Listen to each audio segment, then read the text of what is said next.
नमस्कार। स्वागत है आप सभी का आपके अपने चैनल एस्ट्रोलॉजी लर्नर में। आओ ज्योतिष सीखे की श्रृंखला में आज हम आपके बीच में लेकर उपस्थित हैं मिथुन लग्न की कुंडली।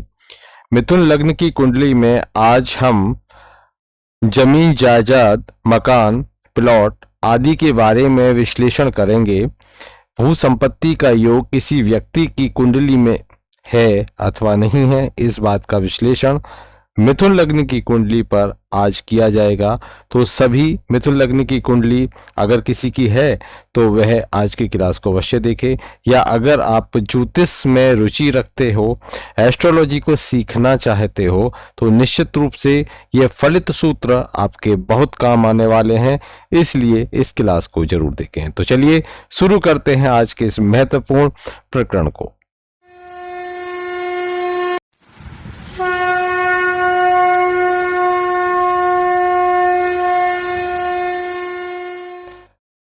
अब तक हमने मेष लग्न की कुंडली में जमीन जायदाद आदि का योग देखा और वृषभ लग्न की कुंडली में भी देखा। तो अगर आपको मेष लग्न, वृषभ लग्न की कुंडली में संपत्ति, भूमि, भवन आदि का विश्लेषण करना है, जानना है, तो आप मेष और वृषभ लग्न की कुंडली को देख सकते हैं। आज हम चर्चा कर रहे हैं मिथुन लग्न की कुंडली में भू संपत्ति अर्थात जमीन जायदाद आदि का योग कैसे देखें। सबसे पहले आपको ये जानना बेहद आवश्यक है कि आपकी कुंडली मिथुन लग्न की है अथवा नहीं। उसके लिए आपको यहाँ पर एक चार्ट दिया होगा, जन्मांक या लग्न चार्ट आप देखोगे कुंडली जब खोलोगे आप, तो वहां पर सबसे ऊपर वाला जो खाना होता है, जो जिसको हम घर भी कहते हैं, तो वहां पर अगर 3 लिखा हुआ है, 3 का अर्थ है कि वह मिथुन राशि है। तो मिथुन राशि में अगर पहला घर है मिथुन राशि का, तो वह मिथुन लग्न की कुंडली हो जाती है। और मिथुन लग्न की कुंडली में जब भी हम जमीन जायदाद आदि की बात करेंगे तो यहाँ पर इस कुंडली में सर्वाधिक योग कारक ग्रह बुध होते हैं, क्योंकि बुध पहले और चौथे घर के मालिक होते हैं, इसलिए सर्वाधिक योग कारक होते हैं। तो सबसे पहले हम ये जान लेते हैं कि अगर मिथुन लग्न की कुंडली है तो उसमें 12 भाव जो हैं, उन 12 भावों में कौन कौन से जो उन भावों के अधिपति हो जाते हैं और वह कैसा फल दे सकते हैं, तो इससे आप आकलन लगा पाओगे। सबसे पहले हम देखते हैं कि क्योंकि यहाँ पर मिथुन लग्न है तो लग्नेश बुध हो जाते हैं, वहीं दूसरे भाव के स्वामी चंद्रमा हो जाते हैं और तीसरे भाव के स्वामी सूर्य होते हैं। इसी प्रकार से जो बुध हैं वह लग्नेश भी होते हैं और चतुर्थेश अर्थात सुखेश भी होते हैं, सुख भाव के स्वामी हो जाते हैं। वहीं जो षष्ठेश हैं अर्थात छठे घर के जो पंचमेश शुक्र होते हैं और छठे घर के मालिक हो जाते हैं मंगल। वहीं सप्तम भाव के अधिपति होते हैं यहाँ पर गुरु, और अष्टम भाव के अधिपति शनि, और नवम भाव के अधिपति भी शनि देव हो जाते हैं। वहीं दशम भाव के अधिपति, क्योंकि 10वें भाव में मीन राशि है, तो अधिपति गुरु हो जाते हैं, और एकादश भाव में मंगल अधिपति होते हैं। एकादश भाव के एकादेश हम उनको कह सकते हैं, आयुष कह सकते हैं। वहीं व्ययेश शुक्र होते हैं। तो शुक्र को यहाँ पर 2 भूमिका मिलती हैं, एक तो व्ययेश होने की भूमिका मिलती है और एक पंचमेश होने की भूमिका मिलती है।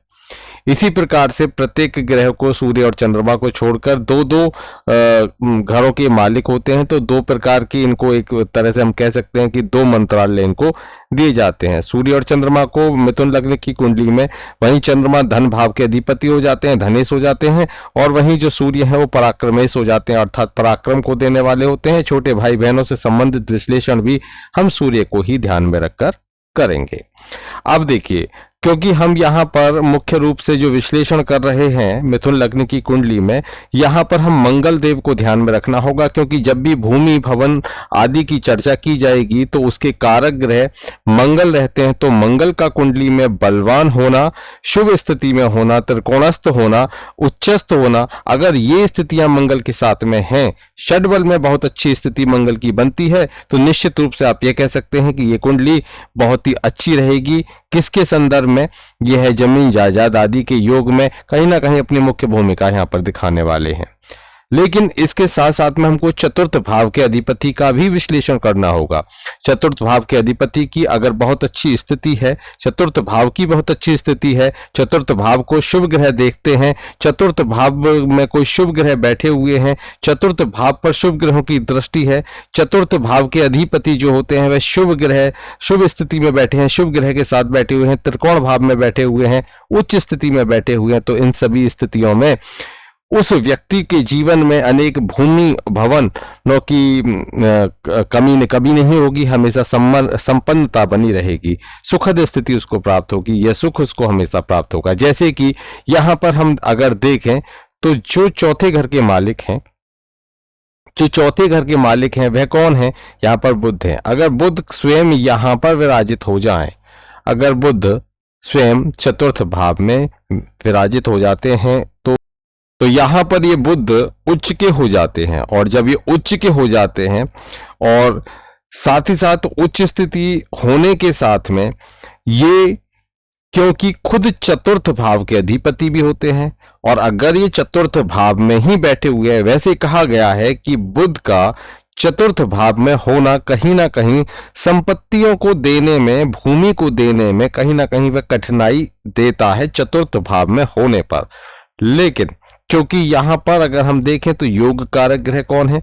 बुध है। तो ये बुध इस कुंडली के लिए योग कारक हैं, तो यहां पर ये भूमि आदि का सुख देंगे, लेकिन पैतृक जो संपत्ति होगी उसमें कहीं ना कहीं कुछ छोटा मोटा विवाद अवश्य यहां पर उस व्यक्ति के जीवन में रहेगा। लेकिन वहीं अगर शुभ ग्रहों की दृष्टि इन बुध के ऊपर आ जाती है तो वहां पर स्थिति अच्छी हो जाती है। जैसे कि यहाँ पर बुध विराजित हैं और साथ ही साथ यहाँ पर गुरु बैठकर इनको देख रहे हैं, यहाँ पर गुरु इनको देख रहे हैं, तो इस प्रकार से यह स्थिति बहुत ही अच्छी रहेगी, क्योंकि यहाँ पर बुध को जो बल मिल रहा है वह गुरु का मिल रहा है। वहीं साथ ही साथ अगर बुध के साथ में कोई शुभ ग्रह, या ये कह सकते हैं कि अगर सूर्य भी, लेकिन ये अस्त नहीं होने चाहिए, इनके साथ में आकर बैठ जाते हैं तो यह भी अच्छी स्थिति है, क्योंकि यहाँ पर सूर्य इनके मित्र हैं और वह एक सुखद और अच्छी स्थिति यहाँ पर दे देते हैं। तो जब भी ऐसी स्थिति अगर कुंडली में बनती है, मिथुन लग्न की कुंडली में, तो निश्चित रूप से उनको जमीन जायदाद आदि का सुख प्राप्त होता है। लेकिन कभी कभी थोड़े से जो पारिवारिक रिश्तों में वहां पर थोड़ी सी परेशानी आ जाती है, क्योंकि यहाँ पर जो बुध हैं वे चतुर्थ भाव में निष्फलता भी देने का कार्य करते हैं। इसलिए यहाँ पर दोनों सूत्र कार्य करेंगे, बली हो गए हैं और वहां पर वह चतुर्थ भाव का सूत्र भी कार्य करेगा। इसलिए आपको फलादेश करते समय विशेष रूप से ध्यान रखना होगा। लेकिन यहाँ पर जो बैठे हुए बुध हैं वह, और गुरु की दृष्टि जब बुध के ऊपर है, साथ में सूर्य अगर विराजित हैं, तो स्थिति बहुत अच्छी है। यहाँ पर उस व्यक्ति के पास में अनेक प्रकार के प्लॉट, मकान और खेत खलियान, जमीन जायदाद आदि होते हैं। वहीं अगर हम यहाँ पर देखें कि जो बुध हैं, अगर हम यहाँ पर देखें कि जो बुध हैं वह अगर कहाँ पर चले जाएं, वह क्योंकि ये खुद लग्नेश भी हैं, यहाँ पर देखिए मैं आपको बता देता हूँ, बुध लग्नेश भी हैं, तो अगर ये लग्न में किसके साथ चले जाएं, अगर लग्न में बुध किसके साथ बैठ जाएं, शुक्र के साथ बैठ जाएं, शुक्र के साथ बैठ जाएं, तो कहीं ना कहीं उस व्यक्ति के जीवन में अच्छे जो वाहन आदि हैं उनका सुख वहां दे देते हैं। लेकिन अगर देखें कि जो चतुर्थ भाव के अधिपति हैं, अर्थात यहाँ पर चतुर्थ भाव के अधिपति कौन हो जाते हैं? बुध हो जाते हैं। अगर ऐसी स्थिति बने जैसे कि बुध और शुक्र बैठे मिथुन लग्न की कुंडली में, तो वहां पर क्योंकि ये पंचमी से कहीं ना कहीं संतान के कारण या अचानक से उनको इस तरह की कोई संपत्ति का लाभ होगा, लेकिन वहीं उसका व्यय भी हो जाता है। तो कभी ऐसा होता है कि आप किसी कारण से कोई प्रॉपर्टी अपने नाम कराई और किसी कारण से आप उसको अपने जो ट्रांसफर कर दिया अपने संतान के लिए, तो यह स्थिति भी बन जाती है। वहीं हम आगे और देखेंगे कि जब एक स्थिति में और आपको बता देता हूं कि जब बुध, अगर मिथुन लग्न की हम कुंडली देख रहे हैं, अगर बुध कहां पर चले जाएं, दसम भाव में चले जाएं और गुरु चतुर्थ भाव में आ जाएं, अगर इस कुंडली में मिथुन लग्न की कुंडली के लिए ही ये सूत्र है, अगर बुध कहां पर चले जाएं, दसम भाव में चले जाएं और गुरु कहां पर आ जाते हैं, तो गुरु आ जाते हैं जो इनका भाव है चतुर्थ भाव। अब देखिए यहाँ पर कुछ दर्शकों की जिज्ञासा होगी कि ये तो यहाँ पर आकर नीच हो गए, यहाँ पर आकर नीच हो गए, लेकिन एक सूत्र आपके लिए विशेष रूप से ध्यान में रखिए कि जब भी किसी ग्रह का उच्च नाथ और नीच नाथ एक दूसरे से केंद्र में हो तो उनका नीच भंग हो जाता है। तो वह नीच भंग हो गया कैसे? क्योंकि यहाँ पर बुध खुद उच्च नाथ हो जाते हैं, क्योंकि ये कन्या राशि में उच्च के होते हैं, वह इनका स्वयं का घर है। इसी प्रकार से गुरु इनके क्या हो जाते हैं? नीच नाथ हो जाते हैं। तो यहाँ पर बुध स्वयं उच्च नाथ हुए और गुरु उनके सामने विराजित हैं, तो उच्च नाथ और नीच नाथ इस समय क्या हो गए? केंद्र हो गए एक दूसरे से। अब जब एक दूसरे से केंद्र में हो गए तो वहां पर वह नीच भंग हो गया। इसलिए यहां पर यह है नीच नहीं लगेगी, नीच भंग हो चुका है। अब जब भी ऐसी स्थिति कुंडली में बनेगी तो निश्चित रूप से उस व्यक्ति के जीवन में अनेक प्रकार के मकान, अनेक प्रकार के प्लॉट, अनेक प्रकार के छोटे भी हो सकते हैं, बड़े भी हो सकते हैं और बहुत सारे हो सकते हैं। ऐसे जो प्लॉट आदि हैं, मकान आदि हैं, ऐसी सुविधाएं, खेत आदि की सुविधाएं उस व्यक्ति के जीवन में रहती हैं। ये विशेष रूप से आप इन सुविधाओं को, इन सुखों को देख पाओगे। अब हम आगे एक सूत्र पर चलते हैं जो एक बहुत ही अच्छा सूत्र है, और ये सूत्र भी आप नोट कर लीजिए क्योंकि ये फलित सूत्र है कि यदि दशमेश चतुर्थ भाव में और चतुर्थेश दशम भाव में हो तो उस स्थिति में उस व्यक्ति के पास में एक बड़ा क्षेत्र उसको प्राप्त होता है, अर्थात अच्छी जमीन जायदाद का वह मालिक बनता है। अगर यहां पर हम देखें कि ये जो बुध हैं, अगर ये 6, 8, 12 में चले जाएं, मिथुन लग्न की कुंडली में अगर बुध 6, 8, 12 में विराजित हो जाएं, अर्थात अगर बुध यहां बैठ जाएं, अगर बुध यहां बैठ जाएं, अगर बुध यहां बैठ जाएं, ये स्थितियां जो होती हैं अच्छी नहीं मानी जाती। ऊपर से इनको कोई पाप ग्रह या तो देखे या इनके साथ बैठ जाए, या तो इनके साथ बैठ जाए या इनको कोई देखे। ऐसी कोई स्थिति अगर बनती है तो यह स्थिति कहीं ना कहीं उस व्यक्ति के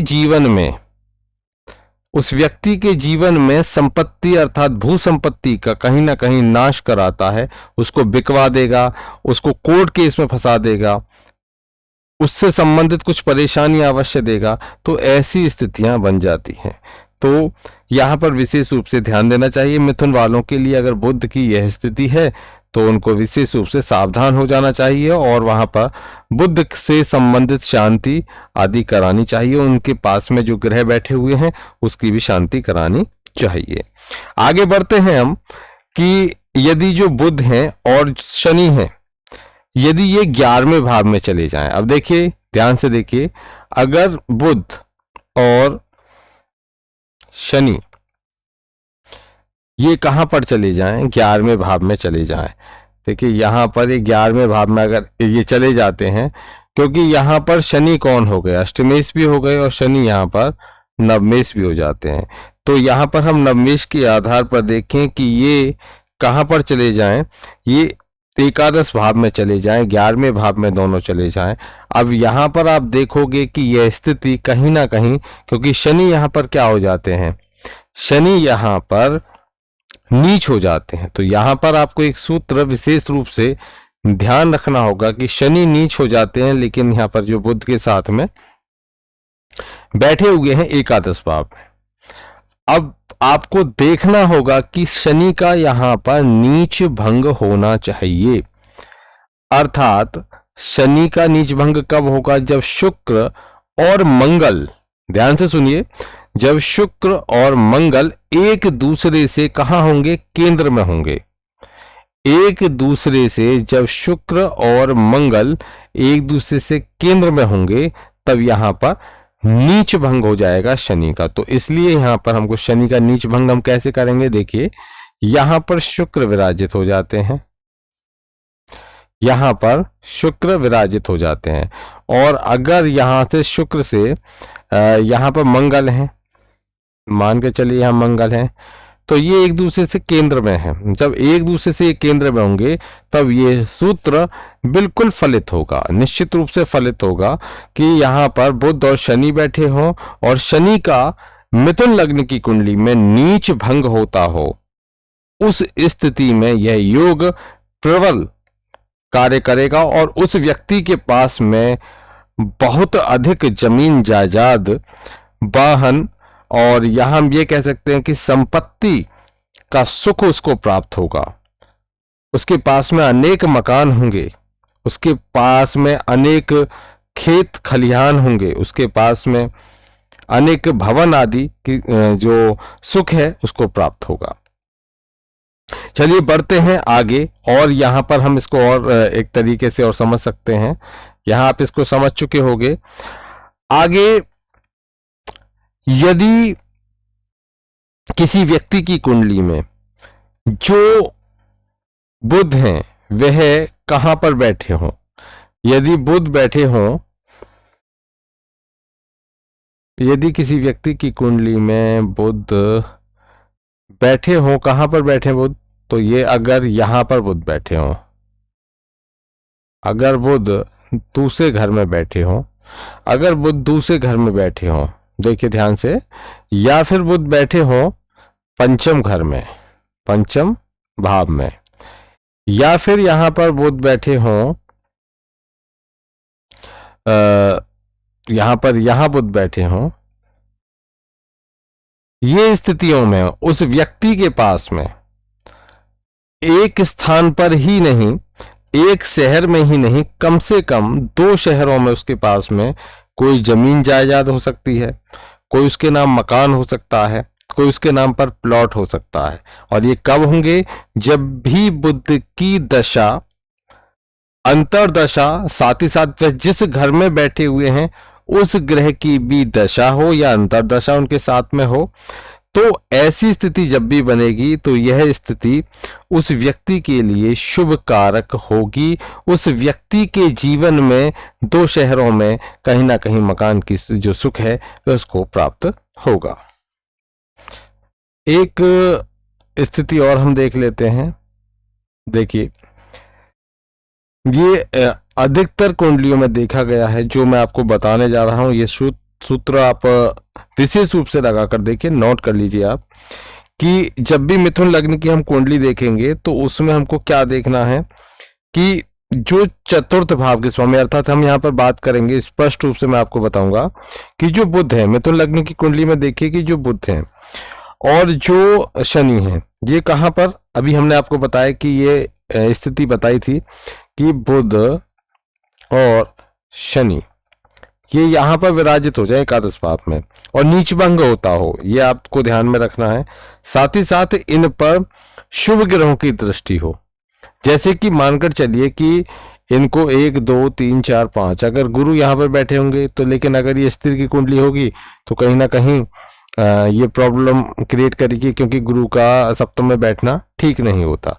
तो यहाँ पर हम गुरु को यहाँ नहीं रखेंगे, यहाँ रखना नेगेटिव हो जाएगा थोड़ा सा इसके लिए, लेकिन यहाँ इसके लिए नेगेटिव नहीं होगा, क्योंकि अभी हम बात किसकी कर रहे हैं, अभी हम बात कर रहे हैं सिर्फ एकादश भाव की। तो अगर हम यहाँ गुरु को रखें अकॉर्डिंग टू किसके, जमीन जायदाद आदि के संबंध में, तो यहाँ पर ये गुरु जो होंगे वह इस भाव को क्या दे देंगे, बल दे देंगे, यहाँ पर शुभ दृष्टि हो जाएगी।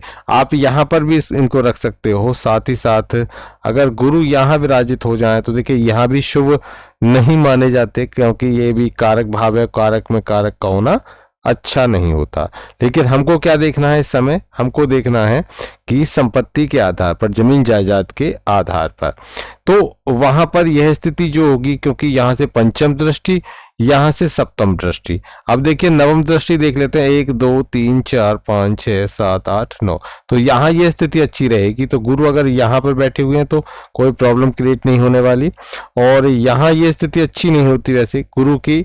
अगर हम विश्लेषण करें संतान आदि का, या हम विश्लेषण करें कि जो जीवन साथी आदि का, तो यहाँ ये सही नहीं है। तो यहाँ पर बैठे हुए गुरु यहाँ पर होने चाहिए। अगर तीसरे भाव में गुरु विराजित हैं मिथुन लग्न की कुंडली में, और बुध और शनि जो बैठे हुए हैं वह कहाँ बैठे हुए हैं, वह बैठे हुए हैं एकादश भाव में। और साथ ही साथ यहाँ पर जो शुक्र हैं, शुक्र यहाँ बैठे हुए हैं। और क्योंकि शनि शुक्र में क्या हो जाते हैं, उच्च के होते हैं, शुक्र की राशि तुला में। और वहीं जो नीच के होते हैं शनि, वह होते हैं, जो शनि नीच के होते हैं वो मंगल की राशि में होते हैं। तो मंगल को हम यहाँ विराजित कर देते हैं। तो अगर यह स्थिति बनी हुई है, गुरु यहाँ बैठे हैं, मंगल यहाँ बैठे हुए हैं, शनि शुक्र यहाँ बैठे हुए हैं, बुध और शनि यहाँ बैठे हुए हैं, यह स्थिति अगर बनती है तो आप विशेष रूप से देखिए कि यहाँ पर उस व्यक्ति के जीवन में अनेक प्रकार के बड़े भी छोटे भी सुसज्जित भी मकान आदि का सुख उसको प्राप्त होगा।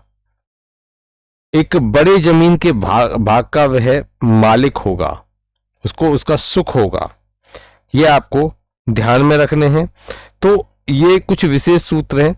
तो यहां पर अगर एक बात और देखिए कि यहां पर जैसे कि बृहस्पति की दृष्टि बुध के ऊपर गई, बृहस्पति की दृष्टि बुध के ऊपर गई, तो ये और शुभ स्थिति बन गई।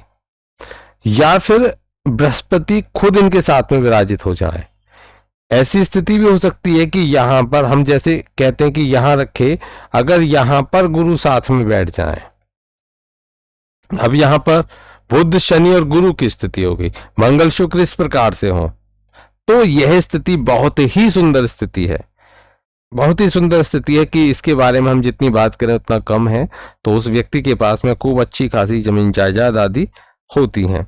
बाकी मैंने आपको जहां तक है सूत्र, महत्वपूर्ण सूत्र हैं वह बता दिए, लेकिन एक विशेष सूत्र जो बहुत सारे माइंस वगैरह के जो मालिक होते हैं उनकी कुंडलियों में देखा जाता है।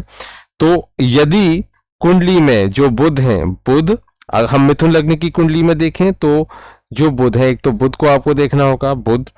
दूसरे आपको देखना होगा कि जो मंगल हैं, मंगल को देखिए, बुध को देख लीजिए, मंगल को देख लीजिए, और गुरु को देखिए। यहाँ पर गुरु को देखिए, गुरु को देख सकते हैं आप, यहाँ से देख सकते हैं, कैसे भी गुरु को देखना है आपको।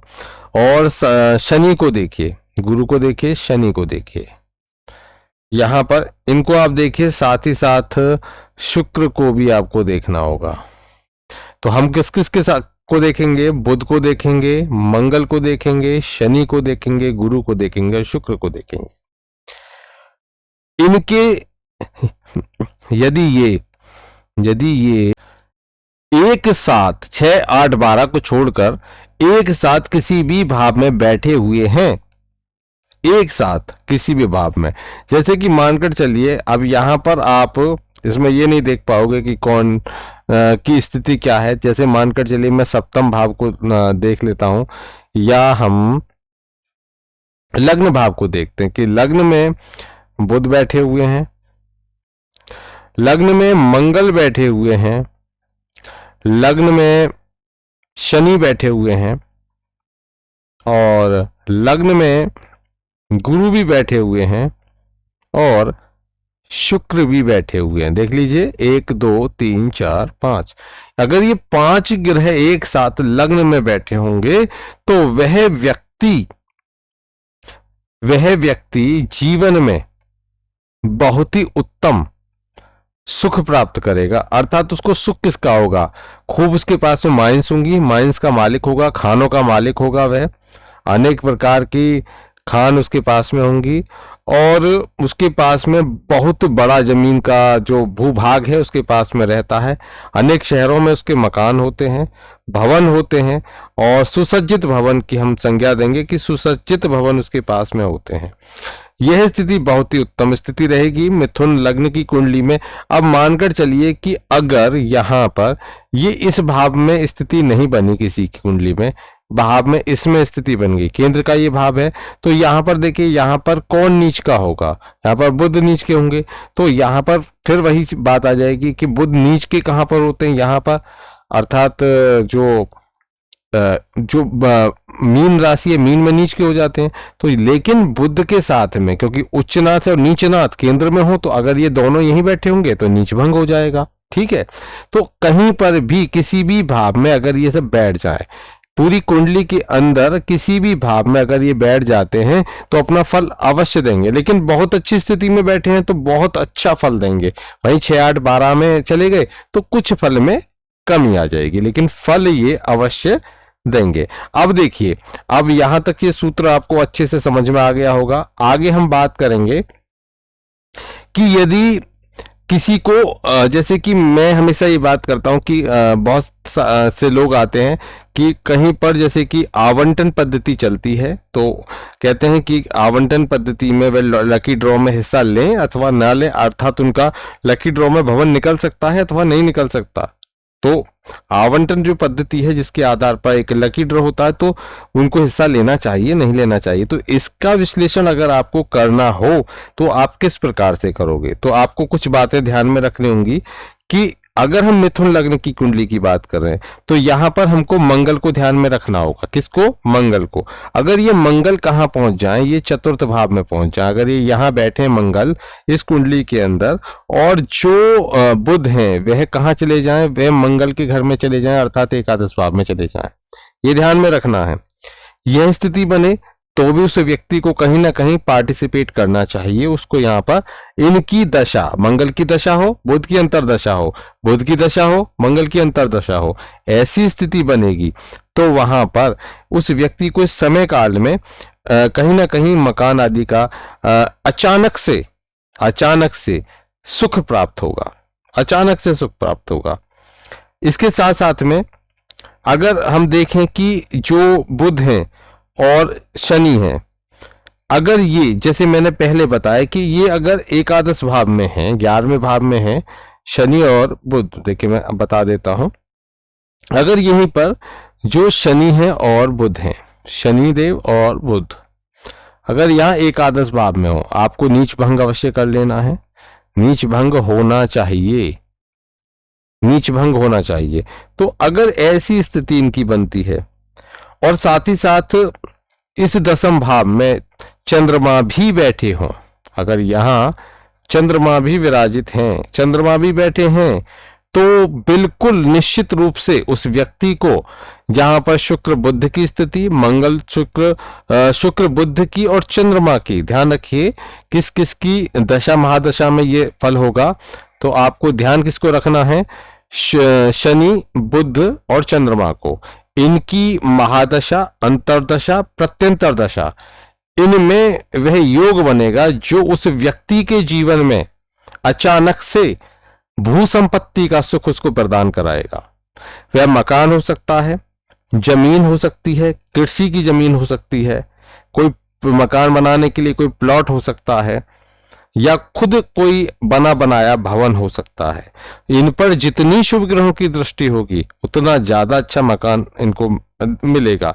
वहीं जितने पाप ग्रहों की, राहु आदि की दृष्टि होगी, वहीं वह मकान में टूट फूट करा देंगे, थोड़ी बहुत कमी करा देंगे। लेकिन जैसे कि पुराना मकान किसी को, जीर्ण अवस्था का मकान किसी को मिल गया तो ऐसी स्थिति करा देते हैं।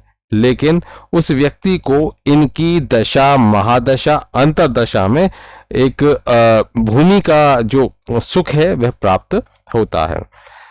वहीं कभी कभी ये होता है कि आपने कोई संपत्ति खरीदी और उसमें गड़े धन की कहीं ना कहीं स्थिति बन जाती है कि आपको कोई गड़ा धन या संपत्ति मिली, तो बहुत से लोगों की ये जिज्ञासा होती है कि हमें क्या हमारे जीवन में कुछ इस प्रकार से मकान खरीदें और गड़े धन की स्थिति बनती है। तो उनको ध्यान रखना चाहिए, विशेषकर मिथुन लग्न की कुंडली में, कि जब बुध कहां पर हो, बुध यहां पर बैठे हो तो दूसरे भाव में, देखिए ध्यान से, बुध दूसरे भाव में बैठे हो और दूसरे भाव के जो स्वामी हैं अर्थात चंद्रमा, चंद्रमा कहां बैठे हो, वह एकादश भाव में बैठे हो, और जो यहां पर मंगल हैं वह कहां बैठे हो, वह लग्न में आकर बैठ जाएं। ध्यान से सुनिए, बुध दूसरे भाव में, मंगल लग्न में, चंद्रमा यहां पर 11वें भाव में हो, तो वह आप जातक से बोल दीजिए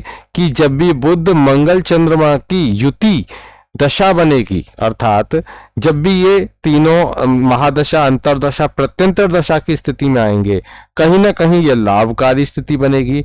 और अगर कोई व्यक्ति ऐसा कोई मकान आदि खरीदता है और उसकी कुंडली में इस तरह के योग है, तो वह उसको गड़े धन के प्रति हमेशा ये सफलता के सूचक माने जाते हैं कि उसको यहाँ पर सफलता मिलती है। अब गड़े धन के संदर्भ में आप ये भी समझ सकते हो कि पहले गड़े धन की बात हुआ करती थी, लेकिन वर्तमान में यह स्थिति क्या हो चुकी है कि गड़े धन की जगह हम ये भी कह सकते हैं कि कोई व्यक्ति अगर संपत्ति को खरीदना चाहता है तो वहां पर उसको अचानक से जैसे कोई लाभ हो जाता है, कहीं से लॉटरी से लाभ हो जाता है, या किसी भी प्रकार से उसको धन में फायदा होता है, तो यह स्थिति बनती है। अब क्योंकि यहाँ पर मंगल एकादश भाव के स्वामी है, वह कहां पर चले गए, वह केंद्र अर्थात लग्न में चले गए हैं।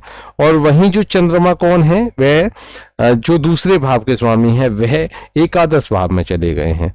और जो लग्नेश हैं अर्थात बुध हैं, वह खुद दूसरे भाव में चले गए हैं। तो यह स्थिति गड़े धन की तरफ जो संकेत देती है, अपने सूचित करती है।